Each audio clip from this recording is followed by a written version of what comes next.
प्रकरण 102। प्रयत्न कभी भी व्यर्थ नहीं जाता। 17-18 दिसंबर 2001 को जन जागृति महाअभियान की यात्रा अपने संपूर्ण वैभव के साथ और जोश के साथ विराटनगर आश्रम पहुंची।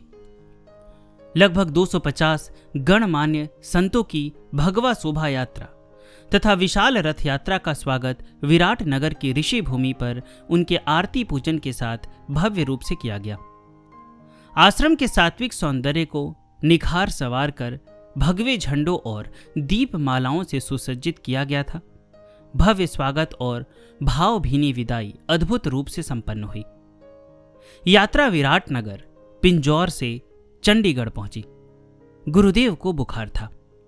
डॉक्टर ने आपको पूर्णतया आराम करने की सलाह दी। सभी संत वृंद और भक्तगण विचलित हो गए। सभी ने आपको विश्राम करने का बार बार आग्रह किया, परंतु आप इसे क्यों कर स्वीकार करते।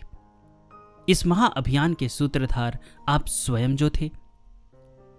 प्रतिदिन यात्राओं की संयोजना, हर रोज जनसभाओं में मुख्य उद्बोधन, प्रेस कॉन्फ्रेंस हो या संत समिति की आंतरिक सभाएं, आगामी कार्यक्रमों की व्यवस्था की रूपरेखा तैयार करनी हो या संत मंडलियों के विश्राम और भोजन आदि की देखरेख, इन सभी आवश्यक कार्यों के संपादन में मुख्य केंद्र बिंदु आप स्वयं थे। राम काजू कीन्हे बिनु मोहि कहां विश्राम को जीवन भर निभाने वाले आप इस समय भी जनता जनार्दन की सेवा कार्य से कैसे चूक सकते थे, वह भी अपनी देह की खातिर। आप सदैव कहा भी करते थे, न ऋते श्रांतस्य सखाय देवा, अर्थात जब तक अपनी संपूर्ण शक्ति लगाकर थक न जाओ तब तक परमात्मा सहायता नहीं करता। आपके अंग संग रहने वाले आपकी चिंता करते। कुछ लोग तथा कई पत्रकार आपके स्वास्थ्य और व्यस्तता को देखते हुए पूछते, क्या आपके इन प्रयत्नों से आपको सफलता मिलेगी? क्या धर्म और राष्ट्र की सुरक्षा हो सकेगी? क्या देशव्यापी समस्याओं का समाधान हो जाएगा? आप निश्चयात्मक शब्दों में उत्तर देते, कोई भी प्रयत्न न हो तो किसी का भी कभी व्यर्थ गया है और न ही व्यर्थ जाएगा। यह कर्म का सिद्धांत है और कर्म की इस फिलॉसफी को हम भली भांति जानते हैं। यह सही है कि महाराणा प्रताप मुगल साम्राज्य को समाप्त नहीं कर सके, लेकिन उनका प्रयत्न व्यर्थ नहीं गया। उन्हीं का आरोपित किया गया बीज आगे चलकर फलीभूत हुआ। गुरु गोविंद सिंह जी अपना सर्वस्व बलिदान करके भी औरंगजेब को नहीं मिटा सके, लेकिन उनका प्रयत्न भी व्यर्थ नहीं गया। समर्थ गुरु रामदास जी के नेतृत्व में शिवाजी भी अपने काल में औरंगजेब को मिटा नहीं सके थे, लेकिन उन्हीं के द्वारा बनाए गए मराठाओं ने औरंगजेब की जड़ को उखाड़ कर फेंक दिया। इसके बाद मुगल साम्राज्य फिर सत्ता में नहीं आ सका, मिट्टी में मिल गया। ब्रिटिश साम्राज्य को नष्ट करने के संकल्प से जो प्रयत्न मंगल पांडे, रानी दुर्गावती, झांसी की रानी लक्ष्मीबाई, भगत सिंह, सुखदेव, राजगुरु आदि ने किए, क्या वे व्यर्थ गए? उन्होंने जो बलिदान किए, क्या वे विफल रहे? 900 साल तक परतंत्रता की बेड़ियों में जकड़ी हुई भारत माता को आजाद कराने के लिए कई सौ वर्षों तक कई महान संत, वीर महापुरुष, योद्धा, नर और नारियों ने असहनीय कष्ट झेलते हुए अपना सर्वस्व बलिदान कर दिया। उनमें से किसी का भी प्रयत्न विफल नहीं हुआ। समय की धारा में एक ने दूसरे को, दूसरे ने तीसरे को कड़ी दर कड़ी अपना संकल्प, प्रेरणा और प्रण हस्तांतरित किया। फलस्वरूप भारत पुनः अपने गौरवमय स्थान पर अवस्थित हो गया। आज आजादी के बाद फिर वही इतिहास दोहराया जा रहा है। सोए हुए भारतवासियों को जगाने का हम प्रयत्न कर रहे हैं और करते रहेंगे। हमारा प्रयत्न भी बेकार नहीं जाएगा। हमारे शब्द वायुमंडल में गुंजायमान रहेंगे। इसी भूमि पर 100 करोड़ में से कुछ लोग ऐसे निकलेंगे जो हमारे उद्देश्यों को पूरा करने के लिए आगे आएंगे। हम इस यात्रा के द्वारा उन्हीं की तलाश कर रहे हैं। हम भी ऐसे किसी चंद्रगुप्त की खोज में हैं जो चाणक्य की तरह आज हमारे संकल्पों को पूरा कर सके और भारत को उसके गौरवमय स्थान पर प्रतिष्ठित कर सके। हमें विश्वास है हमारे संकल्प, हमारे प्रयत्न व्यर्थ नहीं जाएंगे। इसी संकल्प के साथ गुरुदेव अस्वस्थ होते हुए भी बिना किसी विश्राम के महाअभियान की यात्रा के आगे आगे चलते रहे। प्रकरण 103, एक कठिन निर्णय। जन जागृति महाअभियान में प्रतिदिन 8-9 घंटों की यात्रा, फिर विशाल जनसभाओं को घंटा 1.5 घंटा संबोधित करना, विभिन्न स्थानों के पत्रकारों से बातचीत करना और रात्रि को देर रात तक संत जनों से आगामी कार्यक्रम के बारे में विचार विमर्श करना, यह सभी कुछ गुरुदेव अस्वस्थता की हालत में ही करते चले गए। 30 जनवरी 2002 उत्तर प्रदेश तथा बिहार की सीमा पर बलिया नामक स्थान पर जब यात्रा पहुंची तो आपको जबरदस्त फ्लू हो गया। इसी अत्यधिक रुग्ण अवस्था में आपने अगले ही दिन 2.5 घंटे की यात्रा की तथा बक्सर नामक स्थान पर पहुंचे। बक्सर में खुले मैदान में विशाल जनसभा को संबोधित करते हुए आपने पूर्ववत सिंह गर्जना की। उद्बोधन के पश्चात आप अपने विश्राम स्थल पर आए, लेकिन आपका स्वास्थ्य अधिक बिगड़ गया। अगले दिन 4 घंटे की यात्रा करके सभी को गया नामक स्थान पर पहुंचना था, परंतु आपके स्वास्थ्य को देखते हुए सभी संतों ने निर्णय लिया कि आप एक दिन विश्राम करने के पश्चात अगली जनसभा में उनके साथ मिल जाएंगे। गुरुदेव के सन्यासी शिष्य चिदघनानंद जी तथा राकेश बाद में स्वामी राघवानंद जी गुरुदेव के पास रुक गए और यात्रा आगे चली गई।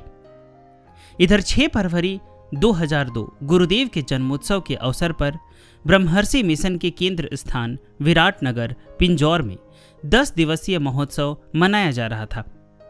सन 1972 से गुरुदेव देश विदेश में कहीं भी होते, परंतु आपका जन्मोत्सव अंतर्राष्ट्रीय स्तर पर विराटनगर में ही मनाया जाता था और उसमें आपकी उपस्थिति अनिवार्य हुआ करती थी। परंतु यह प्रथम अवसर था कि आपने अपनी अनुपस्थिति में अपने भक्तों को यह उत्सव मनाने का आदेश दिया। संभवतः आपके अंतर मन का यह भी कोई पूर्वाभास कराने वाला संकल्प था और जन्मोत्सव आपकी अनुपस्थिति में कैसे मनाया जा सकता है, इस कठिन परीक्षा में से कैसे गुजरना है, इसका अनुभव भी शायद आप अपने भक्तों को कराना चाहते थे। जन्मोत्सव के उपलक्ष्य में विराटनगर में हजारों भक्त एकत्रित हो चुके थे। सभी आयोजन भी पूर्ववत किए जा रहे थे, परंतु गुरुदेव की अस्वस्थ अवस्था का समाचार यहाँ भी पहुंचा और यह निर्णय लिया गया कि स्वामी योगानंद जी तथा श्री सुरेश मेहरा आपके पास जाएंगे और आपको वापस दिल्ली लाकर एस्कोट अस्पताल में दिखाया जाएगा। उधर बक्सर में गुरुदेव को एक दिन के स्थान पर 3 दिन तक रुकना पड़ा। आपका स्वास्थ्य अधिक बिगड़ता चला गया। स्वामी चिदघनानंद जी चिंतित और व्यथित हो गए। गुरुदेव बहुत कमजोर हो गए थे और भूख भी लगभग समाप्त हो गई थी। चिदघन जी प्रतिदिन आपके लिए रोटी और सब्जी स्वयं बनाते, परंतु आप भोजन न करते।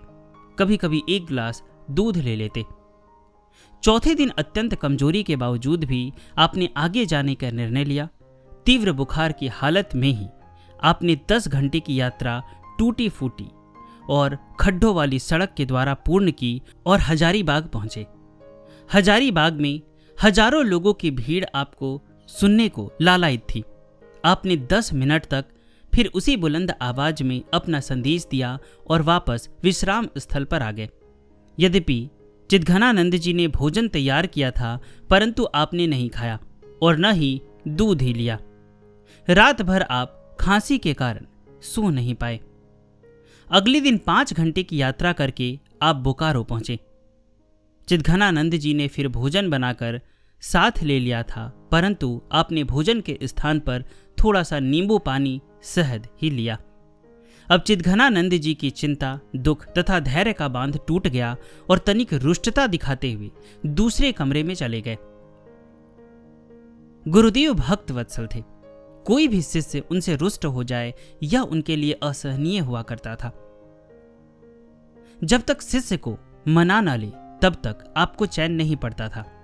आपने इसी कोमल स्वभाव के कारण आप मां की तरह लाड़ और प्यार से तुरंत झुक जाया करते थे।